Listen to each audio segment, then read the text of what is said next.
morning, children. Welcome to our Orient Public School online educational channel. Today is our science class, and this is for standard 8th. We are going to read chapter 2 Microorganism, Friend and Foe. सूक्ष्म जीव हमारे मित्र एवं शत्रु क्या हैं, दोनों हैं तो कैसे हैं. We will discuss about microorganism in this chapter. At first, we will complete this chapter in 2 lectures. So our first lecture is today. So read carefully and listen carefully. Watch till in the video. Now you have seen several kinds of plants and animals. However, there are other living organisms around us which we normally cannot see. These are called microorganisms or microbes. जी हाँ, इस chapter को पढ़ने के बाद हमारे मन में सबसे पहला सवाल उठता है कि माइक्रोऑर्गेनिज्म होता क्या है, तो और मतलब सूक्ष्म जीव क्या होते हैं. तो सबसे पहले हम अपने आसपास के स्थानों पर या पौधों एवं जंतुओं सहित कई सारे लिविंग थिंग्स देखे हैं, परंतु कुछ ऐसे भी जीव हैं जिन्हें हम बिना यंत्र की सहायता से केवल नंगी आँखों से यानी कि नेक्ड आई से नहीं देख सकते. इन्हें ही हम माइक्रोब्स कहते हैं, माइक्रोऑर्गेनिज्म कहते हैं, सूक्ष्म जीव कहते हैं. For example, you might have observed that during the rainy season, moist bread gets spoiled and its surfaces gets covered with grayish white patches. Observe these patches through a magnifying glass. You will see teeny black rounded structures. Do you know what these structures are and where do these come from? अक्सर हम उदाहरण के लिए इसमें देख सकते हैं कि हमने देखा है बारिश के दिनों में कि जो मॉइस्ट मतलब नमी वाले जो ब्रेड होते हैं वो क्या होता है, सड़ने लगता है तथा इसकी सतह जो होते हैं वहाँ पे सफ़ेद काले धब्बे से ढक जाती है इनकी सतह.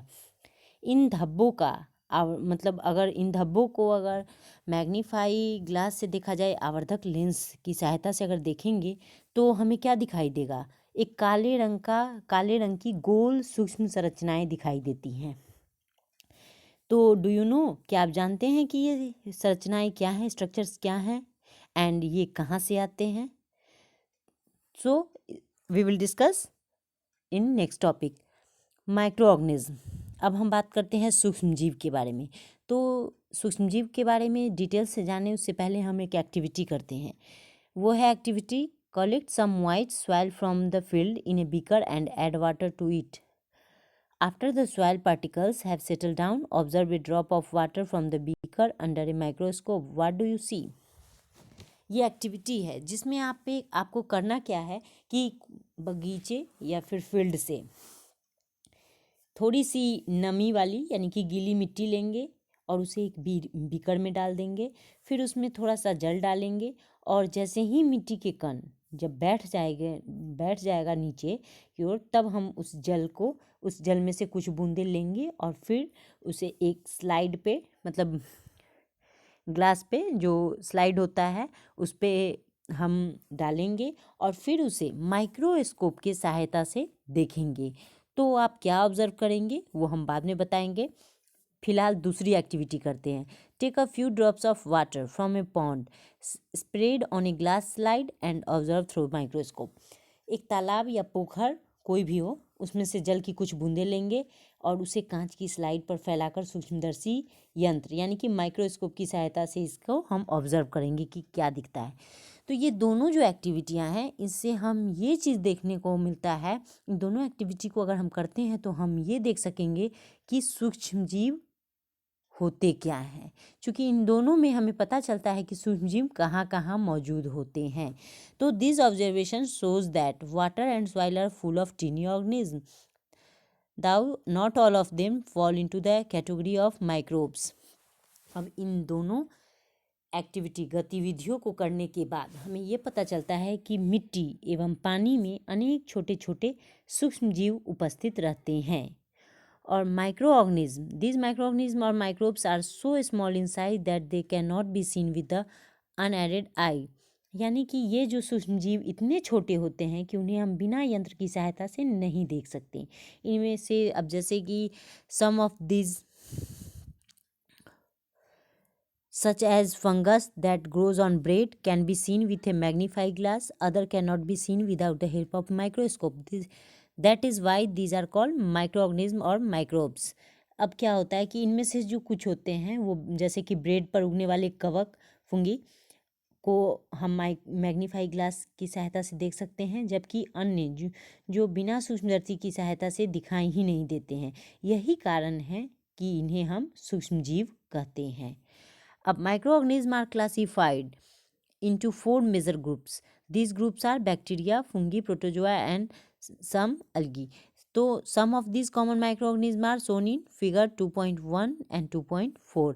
2.1 से 2.4 तक आपको सारे जितने सारे माइक्रोऑर्गेनिज्म होते हैं उनको दिखाया गया है। तो सूक्ष्म जीव को 4 मुख्य वर्गों में बांटा गया है, और वो कौन कौन है? जीवाणु, कवक, प्रोटोजोआ एवं शैवाल। जीवाणु, शैवाल, प्रोटोजोआ एवं कवक के कुछ और भी सामान्य सूक्ष्म जीव जो होते हैं उनकी तस्वीर जो है वो दिखाई गई है, जैसे जो हम दिखाएंगे। अब आता है वायरस का नाम सुनते ही आपके मन में अभी आ गया होगा कोरोना वायरस, जो कि अभी हाल फिलहाल में हमारे देश में ही नहीं बल्कि विश्व के कई ऐसे देशों में इस तरह कहर मचा रखा है कि लोगों का जीना दुर्लभ हो गया है। जी हाँ, तो आखिर ये वायरस होते क्या हैं? वायरस, जिसे हम विषाणु कहते हैं, ये भी सूक्ष्म होते हैं, यानी कि माइक्रोस्कोपिक होते हैं, यानी कि सूक्ष्म होते हैं, but are different from other microorganism. They however reproduce only inside the cells of the host organism, which may be a bacterium, plant or animal. Some of the viruses are shown in figure 2.5. कुछ वायरसों का picture जो है वो आपको 2.5 figure में दिखाया जाएगा। उससे पहले जानते कि विषाणु होते क्या हैं। तो ये छोटे होते हैं, परंतु ये अन्य सूक्ष्म जीवों से थोड़े से डिफरेंट होते हैं, अलग होते हैं। वे केवल परपोषी में ही गुणन करते हैं, मतलब जीवाणु ये सब, लेकिन विषाणु ऐसा नहीं करते हैं। कुछ सामान्य रोग, जैसे कि अब वायरस से क्या क्या फैलता है तो आपको अभी पता चल ही गया होगा, लेकिन फिर भी मैं बता देती हूँ कि वायरस से कुछ जनरल मतलब सामान्य रोग होते हैं, जैसे कि जुकाम हुआ, इन्फ्लुएंजा हुआ जिसे हम फ्लू भी कहते हैं, एंड कफ यानी कि खांसी। ये सारे जो होते हैं ये विषाणु द्वारा होते हैं, यानी कि वायरस के द्वारा होते हैं। कुछ विशेष रोग जैसे कि पोलियो हुआ, खसरा हुआ, या फिर टीबी, मलेरिया, मतलब ये पोलियो एवं खसरा जो होते हैं वो विषाणु से होते हैं, और मलेरिया या फिर अतिसार जिसको बोलते हैं, ये सारे जो होते हैं ये आपको प्रोटोजोआ से होते हैं। और फिर टाइफाइड एवं क्षय रोग, ये जीवाणु द्वारा होने वाले रोग होते हैं। अब you have already learned about some of this microorganism in class 6 and 7। आप लोगों ने इसमें से कुछ ऐसे भी सूक्ष्म जीव हैं जिनके बारे में कक्षा 6 और 7 में पढ़ चुके हैं। अब यहाँ पे आप देख सकते हैं कि कितने सारे माइक्रो ऑर्गेनिज्म हैं। यहाँ तो आपको पिक्चर में ये आप नेक्ड आइज से भी देख सकते हैं, हम खुली आंखों से भी देख सकते हैं अपने, लेकिन अगर इन्हें रियल में देखना है तो आपको ये दिखाई देंगे ओनली माइक्रोस्कोप के द्वारा ही आप इसे देख पाएंगे, या मैग्नीफाई ग्लास से, या फिर अन्य किसी यंत्र से। सबका नाम भी दिया हुआ है उनके तस्वीर के नीचे। अब इन सारे माइक्रो ऑर्गेनिज्म को देखने के बाद, सूक्ष्म जीवों को देखने के बाद हमारे मन में एक सवाल उठता है कि वेयर डू दे लिव, आखिर ये कहाँ रहते हैं, माइक्रो ऑर्गेनिज्म कहाँ रहते हैं। तो माइक्रो ऑर्गेनिज्म में B single celled like bacteria. Some algae and protozoa are multicellular, such as many algae and fungi. They live in all types of environment, ranging from ice cold climate to hot springs and desert to marshy lands. They are also found inside the bodies of animals including humans. Some microorganisms grow on other organisms while other exist freely. अब हम बताते हैं कि micro organism कहाँ कहाँ रहते हैं। तो माइक्रो ऑर्गेनिज्म ये जो होता है सूक्ष्म जीव, एक कोशिक हो सकते हैं जैसे कि जीवाणु, कुछ शैवाल एवं प्रोटोजोआ, अथवा बहुकेशिक जैसे कि कोई शैवाल एवं कवक। साथ में यह बर्फीली शीत से उष्ण स्रोतों तक हर प्रकार की परिस्थिति में जीवित रह सकते हैं। यह मरुस्थल एवं दलदल मर्सीलैंड यानी कि दलदल में भी पाए जाते हैं, और यह मनुष्य सहित सभी जंतुओं के शरीर के अंदर भी पाए जाते हैं। कुछ सूक्ष्मजीव दूसरे सजीवों पर डिपेंडेंट होते हैं, आश्रित होते हैं, जबकि कुछ अन्य स्वतंत्र रूप से पाए जाते हैं। अमीबा जो है वो एक ऐसा सूक्ष्मजीव है जो अकेले रह सकता है, जबकि कवक एवं जीवाणु ग्रुप में रहते हैं। अब माइक्रो ऑर्गेनिज्म एंड अस, अब सूक्ष्मजीव और हम। तो सूक्ष्मजीव microorganism play an important role in our life. Some of them are beneficial in many ways, whereas some others are harmful and cause disease. Let us study about them in detail. जी हाँ, इस chapter के नाम से ही हमें समझ में आ गया होगा कि ये हमारे लिए फ्रेंडली भी है और फो भी हैं, यानी कि मित्र भी हैं और हमारे शत्रु भी हैं। तो इसके लिए माइक्रो सूक्ष्मजीव जो होते हैं वो हमारे जीवन में महत्वपूर्ण भूमिका निभाते हैं। इनमें से कुछ हमारे लिए लाभदायक हैं तथा कुछ हानिकारक हैं, और ये कुछ जीवों में रोग के कारक भी होते हैं। तो इनका हम विस्तार से इनके बारे में अध्ययन करते हैं। अब है friendly micro organism. Friendly micro organism यानी कि मित्रवत सूक्ष्मजीव जो कि हमारे फ्रेंडली। अब हम बात करेंगे पहले फ्रेंडली माइक्रो ऑर्गेनिज्म की, जो ऐसे सूक्ष्मजीव जो हमारी मदद करते हैं, जो हमारे मित्र हैं, यानी कि उनसे हमें बेनिफिट मिलता है, लाभ मिलता है। तो वो कौन कौन से होते हैं? तो microorganism are used for various purpose. They are used in the preparation of curd, bread and cake. Microorganisms have been used for the production of alcohol since ages. They are also used to cleaning up of the environment. For example, the organic wastage, vegetables, peels, remains of animals, feces, etc. are broken down into harmless and usable substances by bacteria. Recall that bacteria are also used in the preparation of medicines. In agriculture, they are used to increase soil fertility by mixing nitrogen. जी हाँ, अब हम ये जानेंगे कि micro organism कैसे हमारी मदद करते हैं सूक्ष्मजीव। तो सूक्ष्मजीव जो होते हैं वो विभिन्न कार्यों में उपयोग किए जाते हैं। जैसे इनका उपयोग दही, ब्रेड एवं केक बनाने में किया जाता है। साथ में एक चीज़ और याद रखें कि प्राचीन काल से ही, ये अभी की बात नहीं है, मतलब शुरुआती दौर से ही सूक्ष्मजीवों का उपयोग अल्कोहल बनाने में किया जाता है।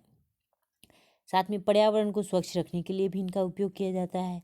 उदाहरण के लिए हम कार्बनिक अवशिष्ट, सब्जियों के छिलके, जंतुओं के अवशेष, कीटा, मतलब ये सारे चीज़ जो होते हैं इनका, फिर ये जो मतलब इसका अपघटन जीवाणुओं द्वारा ही होता है तथा हानि रहित पदार्थ भी बनते हैं।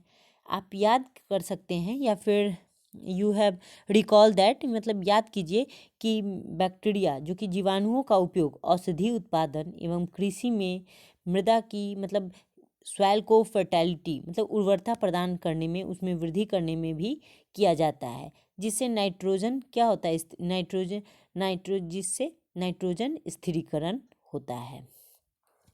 Now we will learn about how to make of curd and bread. अब हम ब्रेड और कर्ड कैसे बनाते हैं उनके बारे में। तो you have learned in class 7th that milk is turned into curd by bacteria. आप लोगों ने पढ़ा है 7वीं कक्षा में कि मिल्क जो है मतलब दूध जो है, जीवाणु ही दूध को दही में परिवर्तित कर देते हैं।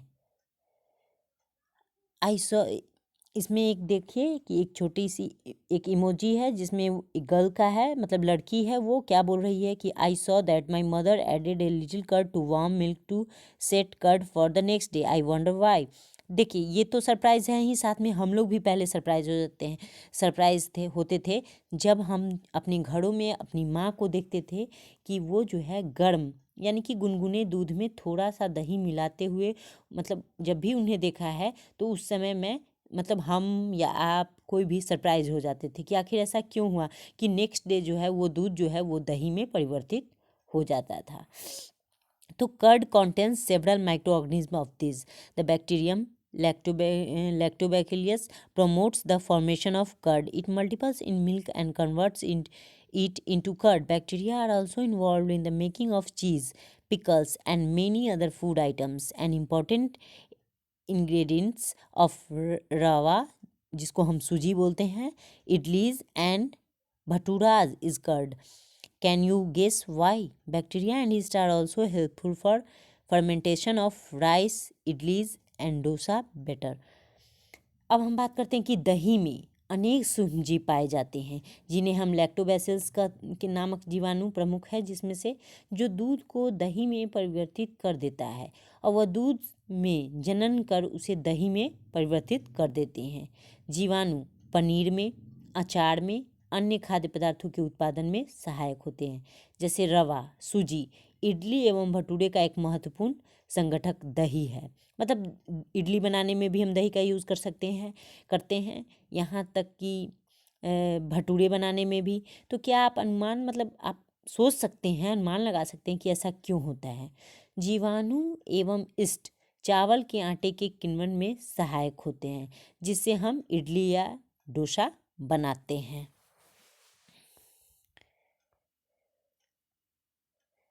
अब हम एक थोड़ी सी एक्टिविटी करेंगे, जैसे कि 2.3 में एक्टिविटी 2.3 आप देख सकते हैं। टेक हाफ kg फ्लोर, आटा या मैदा, and some sugar and mix with warm water, add a small amount of yeast powder and knead to make a soft dough. What do you observe after 2 hours? Did you find the duff rising? इसमें देखिए क्या लेंगे, थोड़ा सा इसमें हम लोग क्या करेंगे, एक बर्तन में आधा किलोग्राम आटा या मैदा लेकर उसमें थोड़ी सी चीनी डालकर गर्म जल मिलाएंगे। फिर थोड़ी मात्रा में एक चुटकी ईस्ट पाउडर मिलाकर उसे गूँथ लेंगे। फिर आप उन्हें 2 घंटे के बाद में ऑब्ज़र्व करेंगे। क्या देखेंगे कि आपने गूँथे हुए मैदे को उठा हुआ या फूला हुआ पाया, उसमें थोड़ा सा वो फूला या नहीं फूला, ये आप ऑब्जर्व कर सकते हैं। तो yeast reproduces rapidly and produces carbon dioxide during respiration. Bubbles of the gas fill the duff and increase its volume. Figure 2.6. This is the basis of the use of yeast in the baking industry for making breads, pastries and cakes. जी हाँ, east जो है, east powder जो हम लोग use करते हैं, वो तीव्रता से जनन करके श्वसन के दौरान कार्बन डाइऑक्साइड उत्पादित करते हैं और गैस के जो बुलबुले खमीर वाले मैदे का जो है वो आयतन को बढ़ा देते हैं, जिससे वो क्या होता है, वो फूलने लगता है। जैसा कि आपने देखा भी है किस तरह से मैदा फूलने लगा है।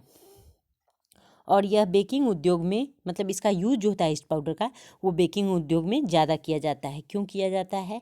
ब्रेड, पेस्ट्री एवं केक को बनाने के लिए। आप लोगों ने गौर किया होगा कि ब्रेड, पाव वो कैसा फूला हुआ रहता है, जबकि उसको अगर हम काट के देखते तो अंदर में कुछ भी नहीं रहता है, वो सिर्फ वही ब्रेड का ही टुकड़ा रहता है, लेकिन फिर भी फूला रहता है। केक के अंदर भी वैसे ही रहता है, लेकिन वो ज़्यादा फूला हुआ रहता है, तो वो ईस्ट पाउडर के द्वारा ही रहता है।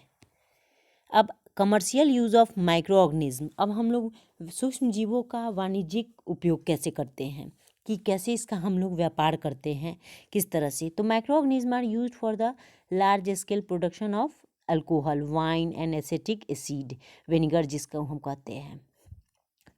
Yeast is used for commercial production of alcohol and wine. For this purpose, yeast is grown on natural sugars present in grains like barley, wheat, rice, crust, fruit, juices, etc. बड़े स्तर पर alcohol, शराब एवं acetic acid के उत्पादन में सूक्ष्म जीवों का उपयोग किया जाता है, जैसे जौ, गेहूँ, चावल एवं फलों के रस में उपस्थित प्राकृतिक शर्करा में ईस्ट द्वारा अल्कोहल एवं शराब का उत्पादन किया जाता है। तो आप समझ गए होंगे कि ये क्यों होता है। इसमें एक एक्टिविटी करते हैं 2.4. Take a 500 ml beaker filled up to 3/4 एक तिहाई with water, dissolve 2.23 teaspoon of sugar in it, add half spoon of yeast powder to the sugar solution, keep it covered in a warm place for 4 to 5 hours. Now smell the solution. Can you get a smell? अब हम क्या activity करते हैं उसमें देखते हैं कि 500 ml का एक बीकर लेंगे, जिसमें हम 3 से 4 भाग तक उसका जल भरेंगे। फिर 2 से 3 चम्मच चीनी उसमें डालेंगे, फिर आधा चम्मच ईस्ट पाउडर डालेंगे। फिर 4-5 घंटों के लिए उसे उष्ण स्थान पर यानी कि गर्म स्थल पे ढक के छोड़ देंगे। फिर अब जो हम लोगों ने उसे डिज़ोल्व किया है, विलयन किया है, उसे स्मेल करके देखेंगे। तो क्या हम गेट करते हैं? This is the smell of alcohol as sugar has been converted into alcohol by yeast. जी हाँ, यह गंध जो रहता है उस समय वो रहेगा एल्कोहल की, जो चीनी के एल्कोहल में परिवर्तित होने के कारण बना है। चीनी के एल्कोहल में परिवर्तन की यह प्रक्रिया जो है वो किण्वन अथवा फर्मेंटेशन कहा जाता है। फर्मेंटेशन आप उसे कह सकते हैं। और सबसे पहले फर्मेंटेशन का जो डिस्कवर किया था वो कौन थे? Louis Pasteur. So you will remember that. आप लोगों ने याद किया भी होगा इससे पहले, या फिर कर लेंगे इसे, कि लुई पास्चर ने ही डिस्कवर किया था फर्मेंटेशन का इन 1857 में। Children, that's all for today. We will upload the next video in next week. Thank you.